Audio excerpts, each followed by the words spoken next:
اعوذ باللہ من الشیطان الرجیم بسم اللہ الرحمن الرحیم الحمد للہ الذی نور قلوب العارفین بنور معرفتہ واثبت فؤاد انبیائہ واولیائہ بقصص الانبیاء والمرسلین واکمل ایمان المسلمین والمؤمنین بولایت علی امیر المؤمنین علیہ السلام. اللہم صلی علی محمد وآل محمد. والصلاة والسلام والتحیۃ والاکرام علی افضل الموجودات العابد المؤید والرسول المسدد المصطفى الامجد المحمود الاحمد اعنی ابا القاسم محمد. اللهم صل على محمد وآل محمد وعلى روحه ونفسه وسهره ووصيه سید الاتقیاء والاصفیاء مولا الموالی امام المتقین علی بن ابی طالب.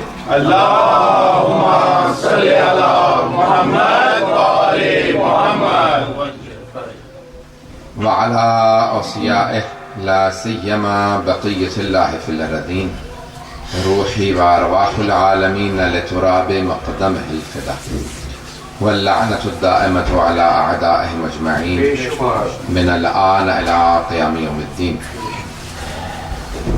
أما بعد فقد قال الله الحكيم في كتابه الكريم بسم الله الرحمن الرحيم فما خلقت الإنس والجن إلا ليعبدون صدق الله العلي العظيم. صلوات. اللهم صل على محمد وآل محمد وعجل فرجهم. ایک سورہ فاتحہ کی درخواست ہے حاضرین کے تمام محرومین کے لیے، خصوصاً بانیان مجالس تصور حسین صاحب کے تمام محرومین کے لیے، رانا اقبال اعظم کے تمام محرومین کے لیے، اور کامران نقوی صاحب کے تمام محرومین کے لیے. فاتحہ. بسم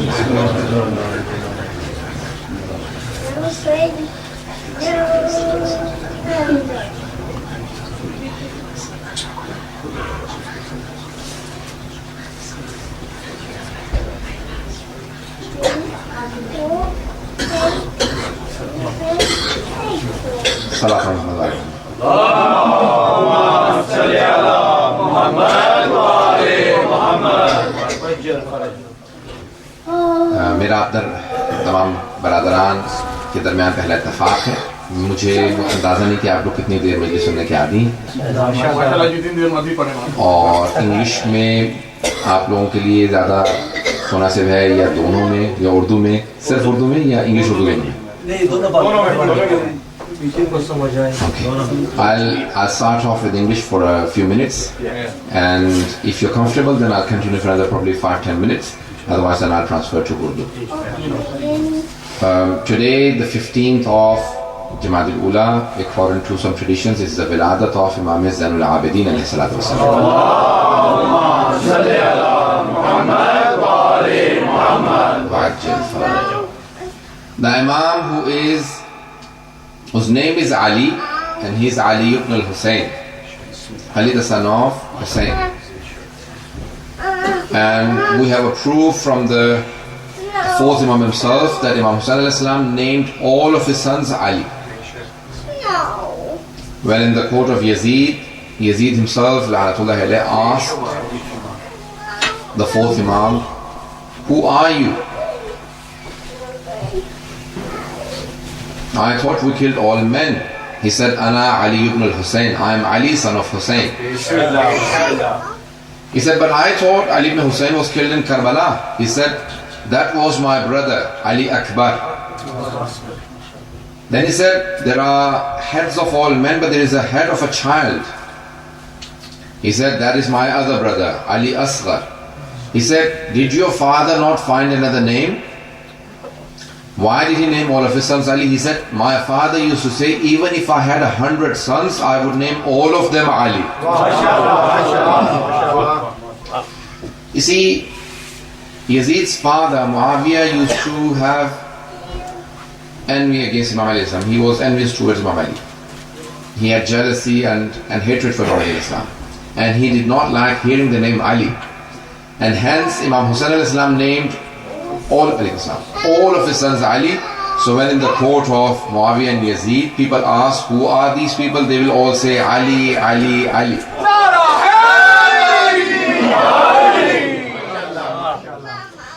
So today we are celebrating the wiladat of Imam Zainul Abidin alayhi salam or Ali ibn Hussain. He has many titles, but two titles are very famous. One is Zainul Abidin and the other one is Sayyidus Sajidin. There are many other titles like Imam Sajjad. There is a difference between the two titles. He is Sayyidus Sajidin, not a Sajid. He is the Sayyid of Sajidin. Sayyid means the master. He is Sayyidus Sajidin, not Sajid. Not Sajid himself. He is Sayyidus Sajidin. He is a leader and the master of all the people that do sajda to Allah subhanahu wa ta'ala. If you pay attention to this point. But his other title is Sajjad. There is a difference between Sajid and Sajjad. Sajid is a person who looks for clean land to do sajda.